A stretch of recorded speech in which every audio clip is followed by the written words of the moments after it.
Bom, então vamos dar continuidade na relatividade geral, introduzindo hoje um pouco do conceito. Na verdade, não vai ser. É uma introdução às variedades, especificamente variedades diferenciais. No caso, variedades que possuem uma métrica, né? Variedades, espaços métricos, como é o caso da variedade de Riemann. Mas hoje eu gostaria de falar da conexão afim, né? Ou simplesmente conexão. Que quando passa a ser escrita como, em termos da métrica, né, é o que a gente chama de conexão de Levi-Civita ou símbolo de Christoffel. Depende, os dois nomes significam a mesma coisa. Bom, para isso, vamos tentar, né, a relatividade foi toda construída em termos teóricos, né, argumentação e tudo mais.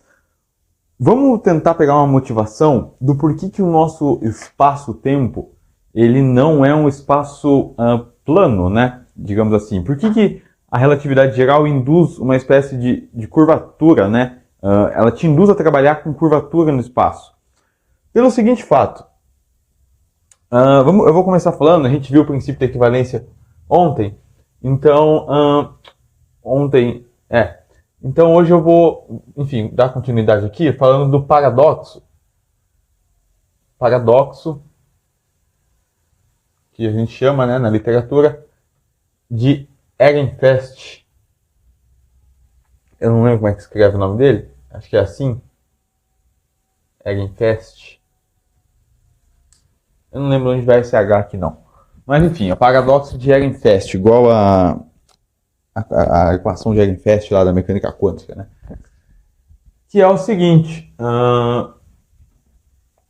imagina que você tem aqui um círculo, certo? Uma circunferência. Na geometria euclidiana, né? A geometria euclidiana, inclusive até mesmo a geometria Riemann, a geometria de Minkowski, né? O espaço-tempo, a relatividade especial, o espaço-tempo de Minkowski plano, a gente mede o espaço de Minkowski ele é isomorfo ao espaço euclidiano, tá? O que isso significa? Significa que se eu estou trabalhando no espaço euclidiano E2, com coordenadas x e y, esse espaço ele é isomorfo ao espaço de Minkowski, como aqui é o plano, vou colocar aqui, ó, 1, 2. Isso aqui, né, significa duas coordenadas de duas dimensões de espaço e uma de tempo, né? Significa que tudo geometricamente, todos os objetos geométricos que obedecem uma certa regra ou equação no E2, no espaço euclidiano, também obedecem aqui no espaço de Minkowski, né, no espaço-tempo plano. Por exemplo, a soma dos ângulos internos de um triângulo é sempre igual a 180 no espaço euclidiano, né? No E2. Então, no espaço-tempo de Minkowski, isso não vai mudar. É a mesma coisa. A única diferença entre esses espaços é que um deles tem uma dimensão a mais, que é a dimensão temporal. Mas, geometricamente, ele é isomorfo, né? Ele é, digamos assim, simétrico ao espaço E2. Tudo que acontece em um, acontece em outro, exceto pelo fato de que, enfim, as transformações de coordenadas agora elas têm um significado físico quando você vai passar de um referencial para o outro, né, que seria uma dilatação do tempo, a contração do espaço e tudo mais. E o paradoxo de Ehrenfest diz o seguinte, imagina que você tem aqui uma circunferência e no E2 a gente mede C sobre 2R, ou C sobre o diâmetro, então aqui está o raio da nossa circunferência, como sendo π, né? Isso daqui é igual a π. Ou se você quiser, né, a circunferência é 2πr. 2πr. Quem é o πr? E aí, o que acontece? O teorema de Ehrenfest diz o seguinte, imagina que essa circunferência, esta roda, ela está rotacionando com uma velocidade angular ômega. No sentido trigonométrico, mas não precisaria ser. Para qualquer sentido. Eu sei que V é ômega R. Ou seja, se eu vou pegando cada ponto aqui, vamos fazer assim, ó. Se eu pego esse ponto e esse ponto aqui, e eu meço a velocidade em cada ponto desta circunferência, já que V é proporcional a R, eu percebo que quando R cresce, V cresce. Ou seja, aqui eu tenho uma certa velocidade V, né? Esse disco está girando com uma certa velocidade V. Aqui o raio já cresceu mais, ou seja, a velocidade é um pouco maior. Aqui é um pouco maior. Aqui é onde a velocidade é máxima, né? A velocidade tangencial. Então, perceba o seguinte, quanto mais a gente está subindo, digamos assim, né? Quanto mais para a borda a gente vai, dessa circunferência, maior é a velocidade, certo? Com relação ao centro, é claro que a velocidade é nula, né? Se você bota R igual a zero aqui, V igual a zero, certo? Então, com relação ao centro, o negócio pode estar girando que o centro está em repouso. Faz todo sentido. Agora, pela relatividade especial, quanto maior a velocidade, o espaço contrai, certo? Ou seja, um observador, vendo isso, vai perceber que cada vez mais que ele vai, que esse disco, cada vez mais que ele olha para a borda do disco, ele vai vendo esse disco se deformando. Ou seja, este princípio da geometria plana, muito importante, da geometria euclidiana, né, que é a base da geometria euclidiana, que vale para todos os casos, não vale na relatividade especial. Então, isso é um indício de que a gente pode estar trabalhando com um espaço curvo. Por quê? Porque se todos os observadores eram para medir isso, e eu consigo pegar um observador que não mede uma circunferência como 2πr, tem alguma coisa errada, né? É uma das motivações para o nosso espaço provavelmente ser curvo, né? Essa relação é uma relação que vale para a geometria plana, certo? Para um espaço plano, não para um espaço curvo. Mas o que eu estou vendo aqui é justamente que isso aqui vai ser deformado, então essa relação já não vale mais. A circunferência sobre 2R não vai me dar π nesse caso aqui, né? Eu vou colocar aqui, ó, circunferência. O cara, né, ele não vai mais medir C como sendo 2πr. Por quê? Porque a circunferência vai estar sendo achatada, certo? Quanto maior é o ponto, quanto mais perto da borda você está, maior sua velocidade, maior a velocidade do ponto, e isso significa que a circunferência ela se achata, né? Ela vai se achatando nas bordas. Então, ok, eu tenho uma equação muito fundamental que já não funciona mais para uma classe de observadores. Que classe de observadores é essa? Classe de observadores inerciais. Classe de referenciais inerciais. Qual que era a ideia do Einstein, né? E aí tem também o que a gente chama de princípio de covariância geral. É o seguinte, o Einstein, né, quando ele publica a teoria da relatividade especial em 1905, ele consegue, por exemplo, as leis de Newton, né, antes da relatividade, obviamente, elas eram leis covariantes para referenciais inerciais. Se você troca de um referencial, se você vai para um referencial acelerado, as leis de Newton já não valem mais. Aparecem forças fictícias, forças de Coriolis, né, as forças que no inglês chamam tidal forces, que são as forças de maré, né? Aparecem essas forças inerciais. Então, a lei de Newton, ela é uma lei que é uma lei covariante na classe dos referenciais inerciais. Se você vai para referenciais acelerados, não vale mais. O eletromagnetismo é uma lei covariante na classe dos referenciais inerciais. Se você troca de referencial, ele já não é mais covariante. A relatividade especial, ela trata a velocidade da luz como uma constante para todos os referenciais inerciais, né? O princípio, né? A equivalência entre os referenciais inerciais. Então veja que tudo isso, todas essas leis da física, elas meio que evitam a aceleração. A aceleração é como se fosse um problema quando você vai falar de leis físicas que deveriam valer. E o que o Einstein pensava, né, o que todo físico na época, na verdade, pensava, mas que era muito complicado de fazer isso, a gente vai ver, não é tão trivial fazer isso, é criar um princípio de covariância geral. O que significa isso? Até agora a gente só falou de princípio de covariância. Tá, o eletromagnetismo, quando combinado com a relatividade, se tornou uma lei covariante. A gente conseguiu chegar numa das equações fundamentais, que era del mi F mi ni igual a J ni, que tem um parâmetro aqui, né? Mas enfim, isso daqui resume bem as equações de Maxwell aqui dentro. Esse tensor contém informações de todos os campos eletromagnéticos e, enfim, a gente consegue essa unificação da relatividade especial com o eletromagnetismo, tornando uma lei covariante, mas não atende o princípio de covariância geral. Ele não é geral, ele é especial. É para uma classe de observadores específicas, que é a classe de observadores, a classe de referenciais inerciais. E o Einstein buscava justamente uma teoria que atendesse um princípio de covariância geral, ou seja, que não importasse quais observadores medissem o fenômeno físico, aquele fenômeno fosse descrito da mesma forma, independente do seu sistema de coordenadas, independente do referencial com que você está, se é acelerado ou não.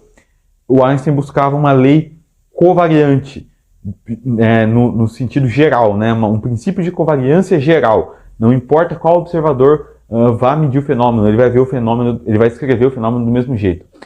E aí, por que isso é mais uma motivação para o nosso espaço ser curvo? Você fala toda essa história aí para dizer que o nosso espaço é curvo? Na verdade, tem um monte de motivações, mas uma delas é o seguinte: o Riemann, ou Riemann, uns tempos atrás, 1800 ali, né, por ali, acho que primeira metade de 1800, alguma coisa assim, fez uma descrição geométrica de espaços métricos, que são as variedades riemannianas, né? Então, espaços métricos, ele fez uma descrição de espaços métricos. E esses espaços métricos atendiam essa lei de covariância geral, tá? Então, em que sentido? No sentido de que não importa as coordenadas que você coloque ali, não importa o tipo de coordenada que você use, né, no espaço métrico de Riemann, lembrando que a métrica ela tem ela contém informações físicas sobre distâncias e ângulos e etc.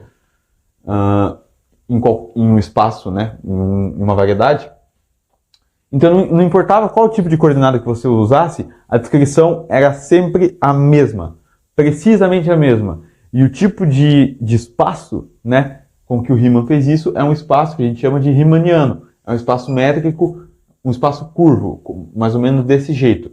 Então, se eu estou falando de uma curvatura de um ponto até o outro, se eu quiser saber como que um vetor vem, né, como que eu comparo um vetor, como que eu levo um vetor até o outro, eu posso usar o princípio de covariância dado por Riemann. Riemann, né, fez um trabalho, não só ele, mas ele principalmente, excelente, no sentido de, bom, se a gente, né, além do paradoxo de Ehrenfest, o Riemann, né, a descrição do Riemann está dando para a gente um indício também de que, se a gente quiser descrever um princípio de covariância geral que funcione para qualquer coordenada, qualquer observador, a gente deve apelar em algum momento para espaços curvos.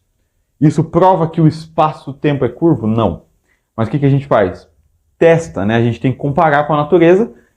Física é feita de motivações, né? Então, isso motivou o Einstein a pensar que o espaço era curvo. Mas não fez ele provar, né? Ele não estava pensando em provar que o espaço era curvo. Ele estava pensando em fazer uma descrição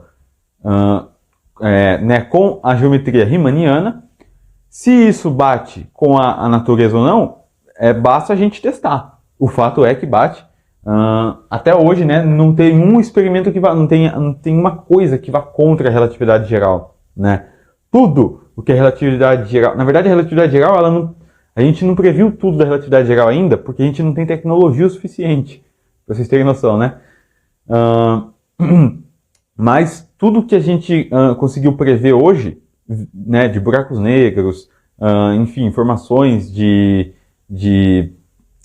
galáxias e tudo mais, vem da teoria da relatividade geral. O próprio Big Bang, né, vem da teoria da relatividade geral. E o que acontece? Não tem nenhum contra-exemplo na teoria da relatividade geral. Aliás, né, falta ainda a gente medir mais coisas. Teve a precessão do perélio de Mercúrio, né, o desvio da luz. Muita coisa, então, foi provada com a relatividade geral. Então, a física é feita de motivações. E uma das coisas que motivou Einstein foi exatamente isso. Então, bom, dadas essas considerações, a gente vai estar trabalhando, então, no espaço riemanniano. E, para a gente trabalhar num espaço métrico, né, que é o espaço de Riemann, a gente vai ter que usar a métrica, obviamente. Contudo, gostaria antes de introduzir algumas coisas, porque até a gente chegar para trabalhar numa variedade riemanniana, como essa daqui, não é igual trabalhar numa variedade no E2, por exemplo. É bem diferente. É uma nova matemática, uma nova física, e a gente vai passar um certo tempo aqui, então, estudando isso, tá? Bom, vamos lá. Vamos considerar esses espaços aqui, então. Só uma coisa, tá? Antes. Todo espaço, ele localmente, na teoria da relatividade, localmente, a relatividade geral é uma teoria que obedece à relatividade especial, tá? Relatividade especial. Por que isso? Porque localmente, pega e dá um super zoom nesse negócio aqui. Esse negócio aqui é praticamente um plano. É praticamente isso daqui. Tá? Se você dá um zoom maior ainda, isso daqui é um plano. Isso daqui é uma espécie de retângulo. Tá? Então, localmente, né, se eu tenho uma curva aqui assim, pega um trecho muito pequenininho dessa curva aqui, tipo esse. Isso daqui é praticamente uma reta. Né? Por isso tem muita gente hoje que acha que a Terra, ainda tem gente, né, que acha que a Terra é plana, porque a gente está numa posição local, a gente está em uma região muito pequena do espaço. Em regiões pequenas do espaço, a relatividade geral ela vem a ser a relatividade especial. Né? Então a relatividade geral ela só é perceptível em larga escala, né? Em escalas astronômicas, digamos. Você não percebe a relatividade geral em pequenas regiões do espaço, né? Eu estou aqui, se eu der 3 passos, eu não vou saber, nossa, a Terra ela está se curvando, né? Eu não vou perceber nada, né? Na verdade. Por quê? Porque eu estou falando de uma descrição local. Eu posso usar as leis de Newton aqui, ou então, se eu quiser fazer uma descrição mais precisa, eu uso a relatividade especial. Mas a relatividade geral ela é uma teoria de campo. É uma teoria de campo consistente com a teoria da relatividade especial. Então, localmente, ela atende o princípio da relatividade especial, tá? Enfim, só dando esses adendos aí mesmo, porque muita gente fala, nossa, né, mas essa questão de curvar a massa, né, a energia do momento, ou qualquer matéria, curvar o espaço-tempo, me parece uma ideia um pouco absurda. Como que eu perceberia isso? Então, como eu falei, localmente, não está tudo bem você usar as leis de Newton, porque você não precisa de tanta precisão. A Terra mesmo, você falar que você é um referencial inercial é um abuso de linguagem, porque a Terra está rotacionando, está variando de velocidade a cada instante. Então, você não consegue dizer que você está no referencial inercial. Mas, para os nossos propósitos, que são em baixas precisões, né, a gente não precisa de tanta precisão assim, a gente pode usar as leis de Newton. Então, se a gente quiser mais precisão, como comparar diferentes intervalos de tempo, a gente usa a relatividade especial. Então, localmente,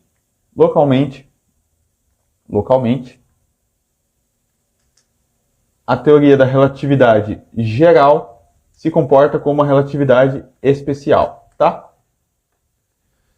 Ok, dado isto, vamos lá então, vamos começar com o seguinte.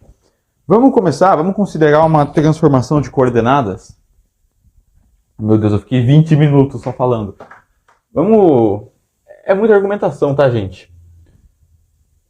Vamos considerar uma transformação de coordenadas que seja o seguinte aqui. XA é meu quadro, é meu x0, x1, x2, x3.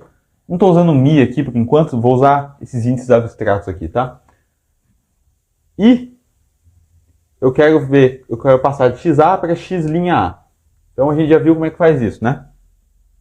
Isso daqui é simplesmente derrom de x'A, derrom de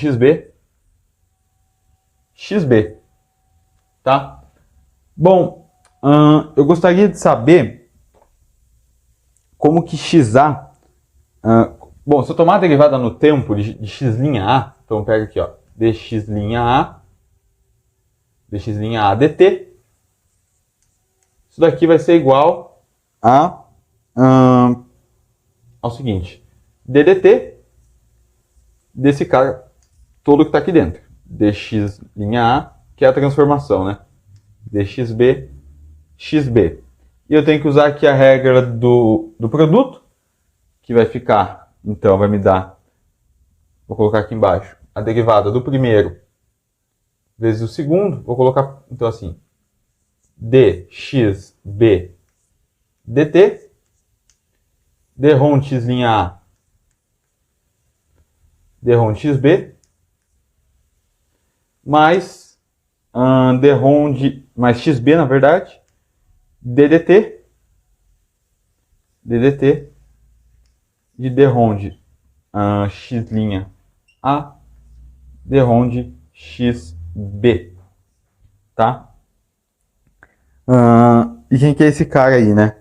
Aí aqui eu posso usar, né, a regra da, enfim, da cadeia, né? Se eu considerar xb em função de uma outra coordenada, por exemplo, xc, na verdade, eu vou considerar isso aqui é a transformação de coordenadas de xa para x'A, né? Então x'A se transforma como as novas coordenadas com relação às coordenadas antigas. Então, na verdade, x'A é uma função das coordenadas antigas xb, já que é com relação a elas que eu estou derivando. Isso aqui é o jacobiano. Ok. Dado isto, eu vou abrir esse cara aqui no seguinte, ddt, então, de derrom de x'A, que depende de xb, depende das coordenadas antigas, com relação a xb. E o que acontece se eu tenho uma função f de x que depende de t, por exemplo, de y que depende de t? Quando eu faço a derivada dessa função com relação a xi, sei lá, isso daqui vai ser o seguinte, com relação ao tempo, né, na verdade, um argumento com relação ao tempo, isso aqui vai ser a derivada parcial de de f com relação a x, dx, derivada total aqui, dx, dt. Mas a mesma coisa, né? Derivada de f com relação a y, dy total, derivada total de y, dt. Né? Isso aqui é regra da cadeia. Se assim o é, eu vou então continuar aqui em cima, apagando isso daqui, e fazer o seguinte. Vou abrir esse cara aqui, então ddt. Posso até apagar aqui, né, que foi só um exemplo. Então isso aqui vai ficar o seguinte. Isso daqui é... Bom, aqui eu vou ter uma derivada segunda, né, com relação a A, e aqui eu não posso usar o mesmo índice, porque eu já usei. Então eu vou ter aqui d2 x'A com relação a xb, com relação a xc, pode ser, vou ter que usar uma outra letra aqui. E aí é o seguinte,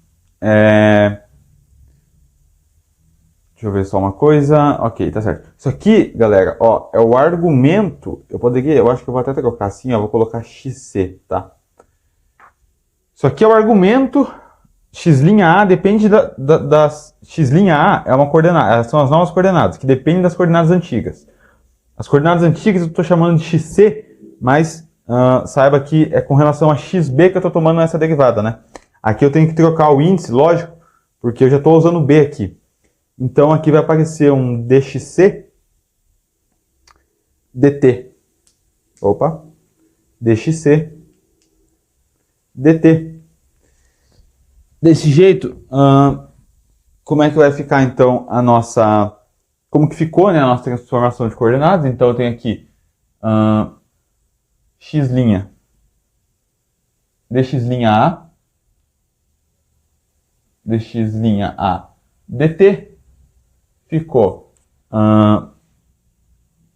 esse primeiro cara, né, dx, eu vou colocar assim, ó, dront xa, dront xb, dront x' a, dront xb, dxb dt, dxb dt, dxb dt, mais xb,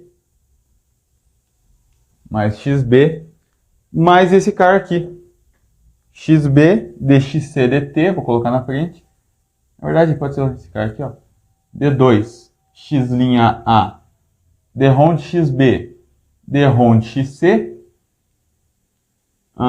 dxc dt. Tá legal? Bom, veja que o primeiro cara, né, ele é, na verdade, a transformação correta de coordenadas, né? Com relação ao tempo aqui.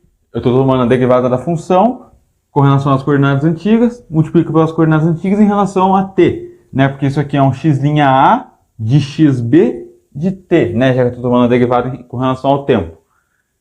Mas eu tenho um termo extra aqui, que envolve uma derivada segunda. E isso não era para aparecer para a gente, né? O que é um indicativo de que tomar, né, isso aqui, né, claro, a gente pode ser visto como a velocidade, a quadrivelocidade, né? Enfim, isso dá um indicativo de que tem alguma coisa errada com esse espaço. É claro, há espaços que esse termo todo aqui, ele é zero. No espaço euclidiano, por exemplo, ele é zero. Eu fico só com isso daqui. O que isso significa, na verdade? Dependendo da variedade, né, onde a transformação é realizada, a transformação x' a, por exemplo, no plano, x' a, eu vou fazer uma transformação de coordenadas. Então, eu vou sair de cá. Se eu quero, por exemplo, imagine que eu quero arrastar um vetor de um ponto para o outro. Quero fazer isso daqui, ó. Quero levar esse vetor até aqui. Bom, para isso, não importa o caminho que eu faça, eu sempre vou chegar com esse meu vetor que eu vou chamar aqui de U e esse aqui de W do mesmo jeito, de tal forma que eu posso comparar esses vetores. Deixa eu colocar esse vetor aqui um pouco mais inclinado. De tal forma que eu sempre posso comparar esses vetores, né, vendo aqui a diferença entre eles, né?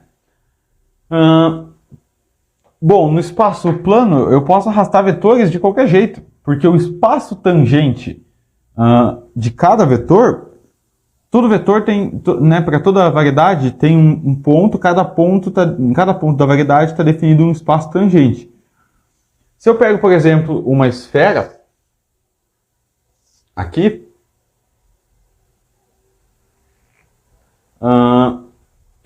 se eu pego esse ponto aqui, eu tenho um vetor aqui, esse ponto P está definido num espaço tangente que eu vou chamar de TPM. Né? Ou seja, essa variedade é uma variedade M, eu vou chamar. Então esse aqui é o ponto tangente na variedade M, né? O ponto P é o ponto de todos os vetores, é o espaço tangente definido nesse ponto P. Isso daqui é o espaço tangente definido nesse ponto. Se eu quero comparar ele com um vetor que está definido em Q, veja que Q já leva um outro espaço tangente. Nossa, eu desenhei o Q muito mal posicionado, vou colocar aqui, ó, ponto Q, leva a um outro espaço tangente, certo? Cada ponto na variedade tem um espaço tangente definido em cada ponto diferente da variedade. Como eu estou falando aqui do plano, o espaço tangente está no mesmo plano. Ele está aqui nesse outro ponto, então se aqui for o ponto Q, desculpa, P, e aqui for o ponto Q, eu não tenho problema nenhum em arrastar esses vetores da forma que eu quiser. Eu não vou ter uma curvatura, por exemplo, que vai fazer eu me deslocar desse caminho e chegar de forma diferente no outro ponto. Não tem como eu me desviar, mesmo que eu queira, do caminho. No plano, você arrasta vetores da forma que você quiser. Isso não altera a forma com que ele vai chegar num certo ponto. Agora, numa esfera, se eu pego este vetor, deixa eu pegar uma outra corzinha aqui para ficar mais claro e visual. Vou pegar o rosa. Olha só, isso aqui é rosa ou vermelho? Acho que é vermelho, hein? É rosa. Meu Deus do céu, não sei ver a cor. Essa cor aqui. Bom, vou pegar o ponto P, vou pegar esse vetor U e vou levar no vetor W.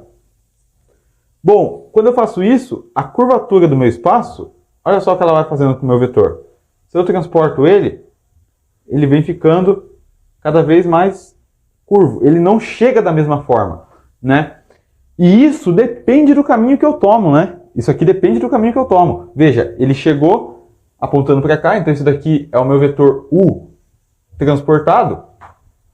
Eu transportei, né? Eu tentei fazer a mesma coisa que eu faço no espaço plano, só que eu tirei o vetor U, que pertence ao espaço tangente, na variedade de M, e levei o U para um espaço onde ele não pertence, que é o espaço, né, o espaço tangente em TQM.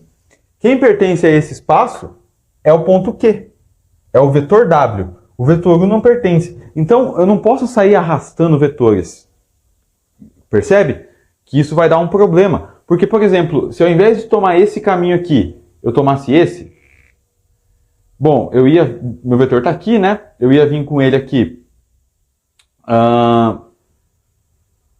dessa forma. Mais ou menos, eu ia chegar aqui com ele apontando assim. E depois, aqui ele não muda, na verdade, né? Ele continua o mesmo, porque aqui, digamos, não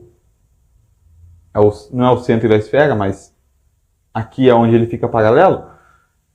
E dependendo de como eu levo este meu vetor, ele chega de formas diferentes. Ele pode chegar de maneiras tão diferentes quanto você imaginar. Se eu venho arrastando ele por aqui, ó, pelo Equador, me lembrei, ele chega apontando para cá, certo? Para uma direção totalmente diferente do que se eu vier arrastando ele para cá. Então, o caminho que eu arrasto também importa num espaço que é curvo, certo? E esse tipo de curvatura ainda é uma curvatura que a gente diz extrínseca, né? É uma curvatura que está imersa num espaço curvo, que é o espaço-tempo. Mas aí a questão é a seguinte, quem quantifica essa curvatura, a gente vai ter essa conversa mais a fundo, porque aqui, na verdade, a gente está considerando só a esfera, e o que está fora da esfera, a gente não está considerando nada, né? Então eu posso arrastar esses vetores dessa forma, sem falar de curvatura extrínseca ou curvatura intrínseca, tá?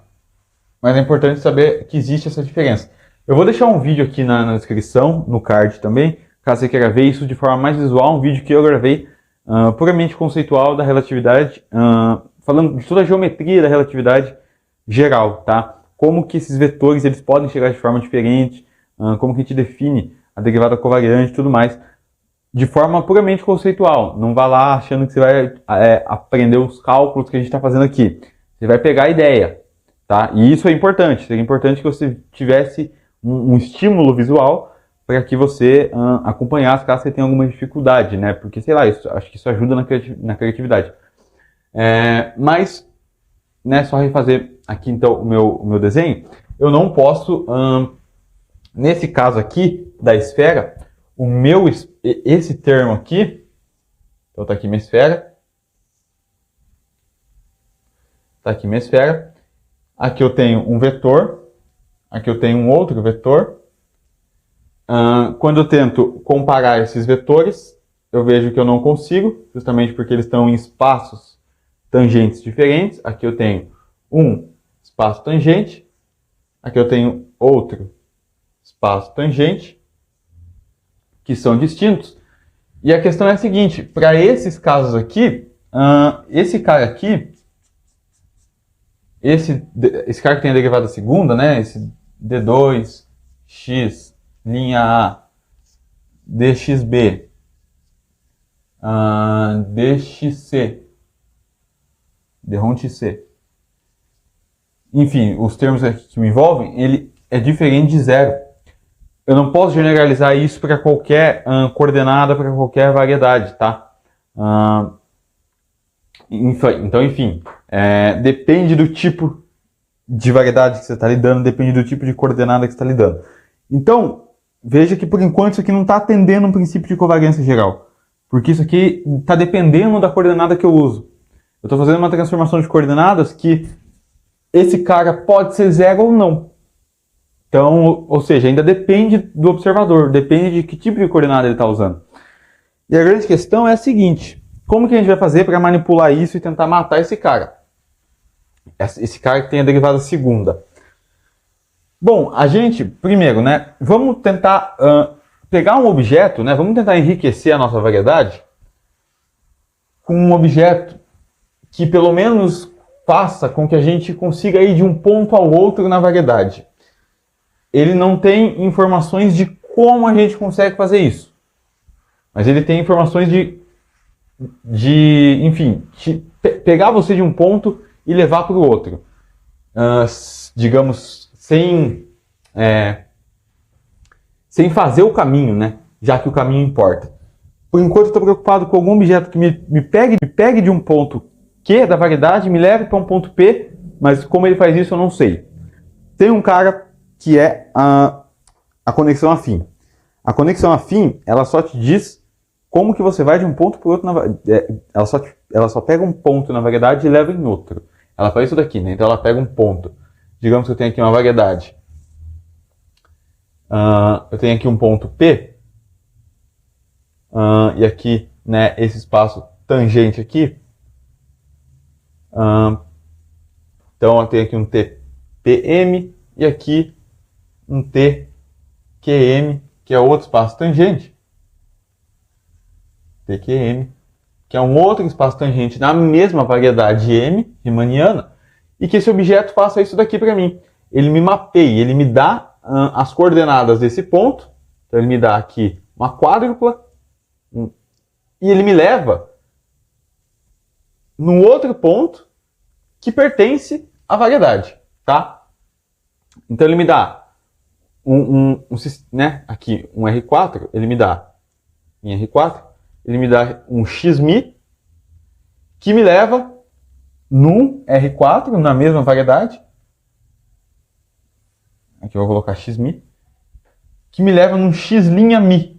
Então, me leva em outro ponto da variedade, tá? Eu quero um cara assim, primeiro, para começar simplificando nossa vida. Ele mapeia, então ele pega esse ponto, mapeia nesse, ele me joga de um ponto no outro, tá? Então eu quero esse cara. Bom, para achar esse cara, o que eu vou fazer então, né? Tá com 40 minutos de vídeo. Vamos lá. Bom, vamos considerar que a gente está caindo em uma queda livre. Vamos usar o princípio da equivalência aqui a nosso favor. Cadê o meu pan? Vamos considerar que a gente está caindo em uma queda livre. E o que acontece nessa queda livre? Vai acontecer o seguinte.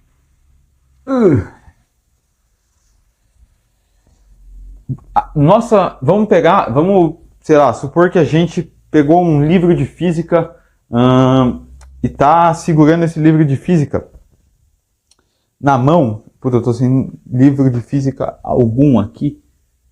Enfim, eu vou pegar um caderno aqui, ó. A gente pegou um caderno. Pegou um livro de física, pode ser, vamos supor. E a gente pulou de um avião. Então a gente está numa queda livre. E segurando o livro aqui. Ou então a gente só solta o livro, né? O livro cai na mesma aceleração que a gente. Então, com relação a nós, por aquela conversa que a gente já teve no princípio da equivalência, a gente está caindo em uma queda livre, estamos acelerando e o livro acelera na mesma taxa, né? A velocidade dele varia na mesma taxa com que a nossa. Ou seja, estamos acelerando juntos. É como se estivéssemos em ausência de gravidade. Então, as coordenadas que eu vou chamar de que, essa letra aqui, parece mais um psi, eu vou usar um psi, vai. Psi alfa. Psi alfa são minhas coordenadas com relação ao livro. E elas nunca mudam, porque eu estou acelerando junto com o livro. Então, para mim, a derivada segunda de psi alfa com relação ao tempo próprio, eu vou colocar assim, de tal, é zero. Isso aqui é aceleração. Com relação a mim, isso é zero. Isso não muda nunca. E aí, o que acontece? Vamos lá. Se eu pegar, então, se eu falar que o meu psi alfa, que são minhas coordenadas, dependem das coordenadas antigas, eu vou chamar de psi. Aqui eu usei letra... foi mal, do alfabeto. Vou continuar usando letra do alfabeto. Eu vou passar a usar letras de espaço e tempo quando a gente for dar significado físico para essas coisas. Psi A de xb. Então isso aqui depende de uma coordenada xb. Tá bom? Eu ia usar a letra grega psi, mas ela fica parecendo um psi para mim, deitado. Então eu vou usar logo psi. E aí o que acontece? Vamos lá. Já que isso aqui depende disso, eu vou dizer então que eu posso separar essa derivada em d tal,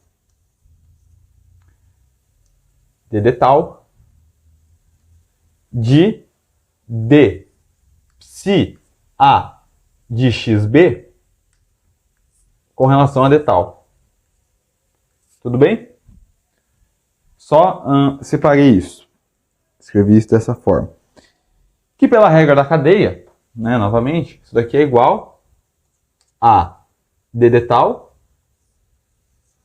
de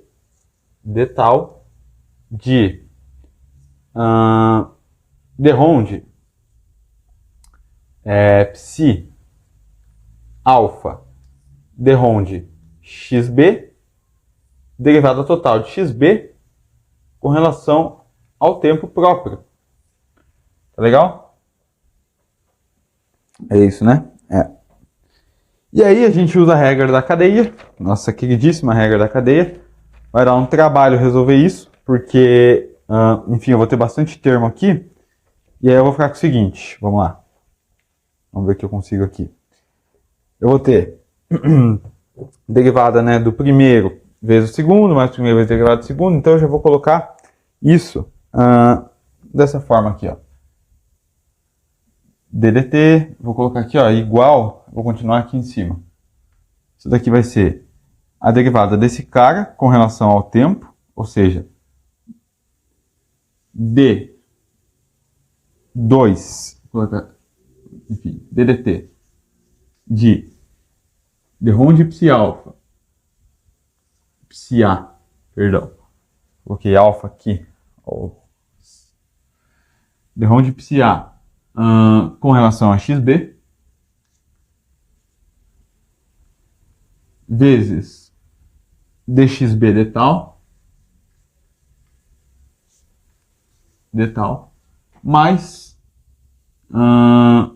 d ronde psi a d ronde xb ddt de dxb d tal. Isso aqui tudo é igual a zero, né? Mas, enfim, depois eu coloco ali. Posso colocar assim. Zero é igual a isso. E aí o que acontece? Então a gente vai ter o seguinte para o primeiro termo. d ronde xa, ou melhor, para o primeiro termo, né? Derivada segunda, aqui, né? d2 psi a com relação dxb,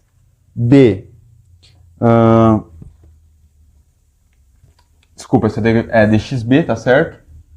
dxb. Eu tô calculando aquela primeiro, né? Porque aqui eu fiz invertido, não sei porque eu fiz isso. Mas enfim, então é aquela derivada ali. É derrom de psi-a, derrom de xb, ele continua aqui. E aqui eu tenho derivada segunda, xb, com relação a dt, de tal, perdão, ao tempo próprio quadrado. Mas, agora sem essa parte, que é dxb dt, ou eu vou colocar primeiro o termo de derivada segunda, né, que vai ter aqui, d2 psi-a, que depende de xb. Então, com relação a xb, com relação a xc, tá? Dxc, d tal, dxb, d tal. Isso aqui é igual a zero. Eu vou pegar essa expressão toda aqui e eu vou multiplicar ela pelo inverso. Deixa eu ver o que eu tenho aqui. Aqui não é uma derivada de segunda não, né? Aqui é uma derivada normal. Derivada de primeira ordem. Bom, se eu multiplico isso por derrom de xb, derrom de xa, então se eu faço derrom de xb, derrom de xa, deixa eu ver uma coisa. Não, o b está contraído. Posso fazer derrom de xd, derrom de xa. Se eu multiplico essa equação inteira por derrom de xd, derrom de psi-a, né, que é a letra que eu estou usando, eu vou ter então derrom de, vou escrever aqui embaixo, estou multiplicando tudo por derrom de xa, xd, perdão, derrom de psi-a, então eu vou ter um derrom de xd, derrom de psi-a, deixa eu deixar isso aqui, derrom de psi-a, derivada de psi-a, com relação ao tempo, desculpa, com relação a xb, derrom de xb, derivada segunda de xb com relação a d tal quadrado, mais, multipliquei tudo por isso daqui, então aqui vai aparecer um d, derivada parcial, então aqui vai aparecer um derrom de xd, derrom de xd, derrom de psi-al, derrom de psi-a, não alfa. E aqui eu repito, né, tudo, ou seja, isso daqui, né, eu posso ver como sendo a velocidade, chamar de v índice c e v índice b, mas eu vou continuar chamando assim mesmo. Então, d2 psi-a com relação a dxb, dxc, dxb, d tal, dxc, d tal. Estou copiando só o que está ali, multiplicando por dxd, d psi-a agora. Ocorre que aqui eu tenho A contraído com A, B contraído com B, né? Isso daqui, então, só pode ser... Na verdade, por que eu multipliquei por isso daqui, né? Porque esse termo aqui, derrom de xd, derrom de psi-a, derrom de psi-a, derrom de xb, é um delta dB, né? É um delta dB. É um delta de Kronecker, né? Ou seja, o D tem que ser igual ao B. Então, eu fico com delta B, desculpa, D, B, delta dB, D2B, D2B, com relação, D2xb, desculpa, D2xb com relação ao tempo próprio, mais E aí aqui eu vou definir esse cara aqui como esse símbolo gama D. O A está contraído, D, BC. Então, mais gama maiúsculo, D, BC, D, XC, D tal, DXB, né, D tal, DXC, D tal. E isso é igual a zero. Bom, como D tem que ser igual a B, eu já substituo direto fazendo D2xD com relação a D tal ao quadrado, mais a conexão, que é esse cara aqui, estou definindo isso aqui como uma conexão afim, BC. Eu posso chamar isso aqui de um UB, que é como se fosse uma velocidade, UC, isso aqui é igual a zero. Bom, para quem já viu isso daqui, né, isso aqui tem um significado físico, que é a equação da geodésica. Mas por enquanto a gente está fazendo pura matemática. A gente está no referencial de queda livre. E no referencial de queda livre, a trajetória de um corpo é essa daqui. Bom, se a gente colocasse aqui, né, voltasse e analisasse a trajetória de um corpo usando o princípio da equivalência, a gente ia ver que isso aqui ia dar exatamente uma linha reta. A gente está num campo gravitacional, localmente a relatividade geral funciona como a relatividade especial, então não tem curvatura. Se não tem curvatura, significa que, enfim, a trajetória, né, que a partícula, que no caso é nós, que estávamos pulando, né, do avião com relação a um caderno aqui, isso aqui nunca mudava, e a gente ia seguir uma linha reta com relação ao chão, a gente já está numa queda livre, né? E essa é uma equação da geodésica. A equação da geodésica, ela generaliza, na verdade, para qualquer caminho de partículas. Então, se eu estou num espaço curvo, qual é o caminho que a partícula vai fazer? O caminho natural, a primeira lei de Newton lá, né? O movimento natural da partícula.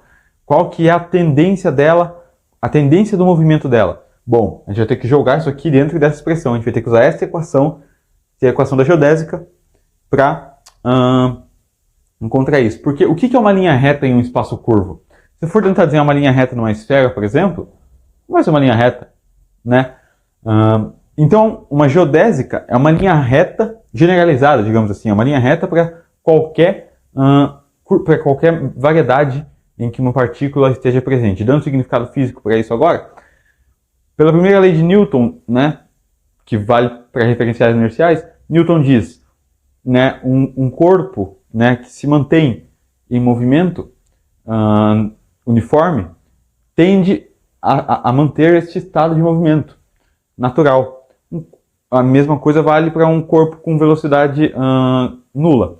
Claro que a velocidade nula é um caso especial da velocidade constante. Ou seja, ele está falando de referenciais inerciais. Esse é o conteúdo da primeira lei de Newton. Então a partícula ou segue uma linha reta no espaço, que é velocidade constante, uma linha reta, ou ela fica em repouso, que é uma linha reta no tempo, né? No caso da relatividade especial. E aí, isso daqui está falando que essa é a equação para o estado de movimento natural de qualquer partícula imersa em uma variedade curva, tá? Então esse cara aqui, esse gama, é o que a gente chama de conexão afim. Eu ainda não sei quem é ele direito. Bom, eu defini ele como sendo esse cara, né, que contém uma derivada segunda aqui e tudo mais. Mas o que eu sei é o seguinte: esse cara me permite, ele permite fazer aquilo que eu queria, né? Ele permite eu pegar um ponto e levar a outro ponto da variedade.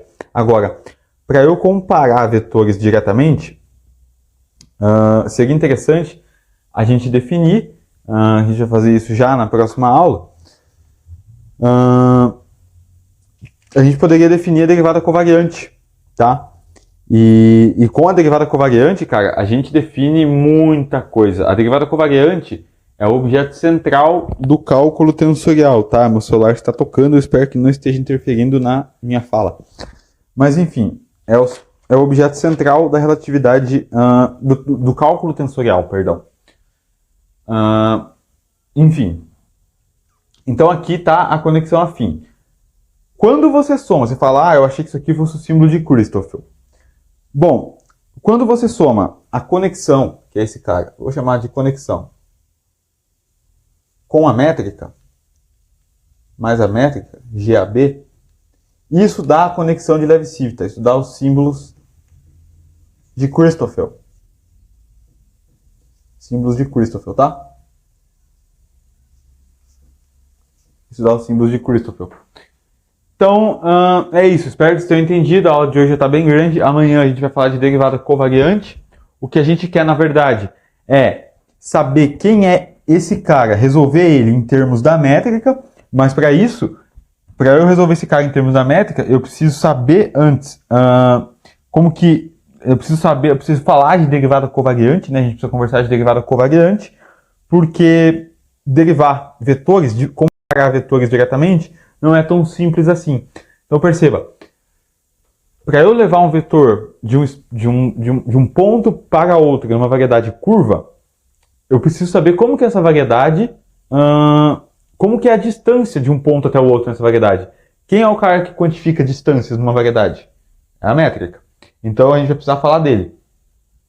A gente vai precisar impor algumas condições, que chama, no inglês, né, a gente chama de metric compatibility, que seria compatibilidade métrica, né, uma tradução bem nua.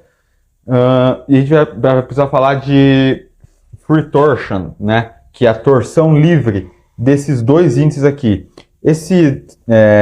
Essa conexão afim aqui, esse símbolo de Christoffel, ele é simétrico se eu troco C por B ou B por C. Se não houver torção, se for livre de torção. Se não for livre de torção, ele não é simétrico. O que seria a torção? Imagina que eu tenho aqui as minhas bases vetoriais. Bom, quando isso aqui, né, anda com relação ao tempo, por exemplo, eu formo aqui um quadrado, exatamente. Deixa eu fazer assim, ó.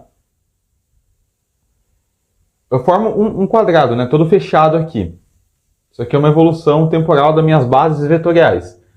Se, porventura, isso daqui der algo assim, ó, a minha base evolui de tal forma que isto daqui aconteça, ó, tem uma espécie de espaço aqui, isso daqui significa que esse cara não é livre de torção.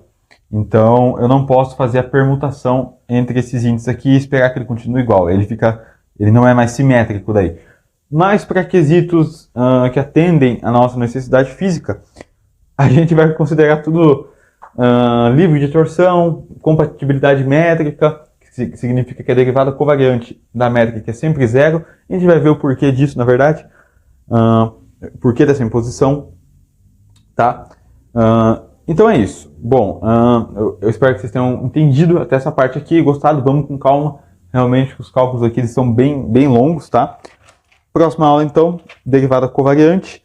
Para aí sim a gente falar dos símbolos de Christoffel, tá? Então a gente está enriquecendo a nossa variedade, né? Primeiro a gente colocou aqui agora essa conexão que me permite ir de um ponto ao outro. Vimos as motivações do porquê que o nosso espaço-tempo provavelmente é curvo. E vamos nessa, né? Só o começo, meus amigos. Tenho certeza que a gente vai chegar nas equações de Einstein, ultrapassar, falar de métrica de Schwarzschild, vamos com tudo. É isso aí, valeu, falou e fui.